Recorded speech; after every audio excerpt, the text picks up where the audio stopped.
మన కులానికి అంబేద్కర్ గారు ఇచ్చిన హక్కులేంటి, మన జాతికి అంబేద్కర్ గారు ఇచ్చిన హక్కులేంటి, ఈ హక్కులు తెలుసుకుంటే కదా మనకు ఒక కాన్ఫిడెన్స్ ఉంటుంది మన వే ఆఫ్ లివింగ్ స్టైల్లో. ఇవి తెలుసుకోకపోవటం వల్లే మనం వెనకబడిపోతున్నాం.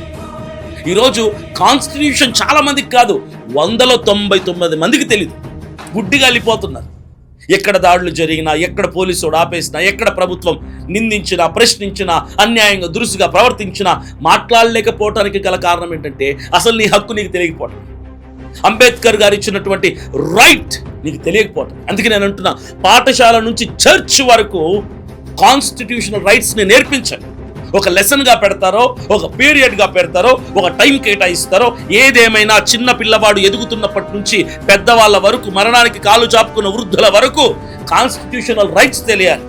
భారత రాజ్యాంగపు హక్కులు తెలియాలి ప్రతి పౌరుడికి కూడా, కులమత వర్ణ వర్గ భేదం ఏమీ లేకుండా ప్రతి ఒక్కరికి రాజ్యాంగ హక్కులు తెలియాలి, చెయ్యాలి. అది మన బాధ్యత.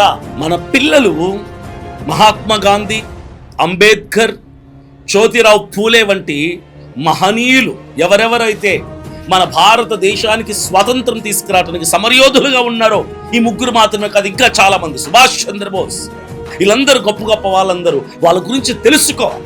వాళ్ళు ఎలా ఫైట్ చేశారు, ఏ హక్కుతో ఫైట్ చేశారు, ఎలా పోరాడారు, దేశం స్వాతంత్రం రావడానికి ఇంతమంది ప్రాణత్యాగం చేశారు, ఇవన్నీ అర్థం కావాలి మన పిల్లలకి. వాళ్ళకు నేర్పించాల్సిన బాధ్యత ప్రతి తల్లి తండ్రికి. ఎందుకో తెలుసా, మన పెద్దవాళ్ళు ఎవరైతే స్వతంత్రం కోసం పోరాడారో, ఎవరైతే రాజ్యాంగాన్ని రాశారో, ఇవి మనం తెలుసుకోకపోతే మనం ప్రశ్నించే హక్కుని కోల్పోతాం, బానిసలాగా బ్రతుకుతాం.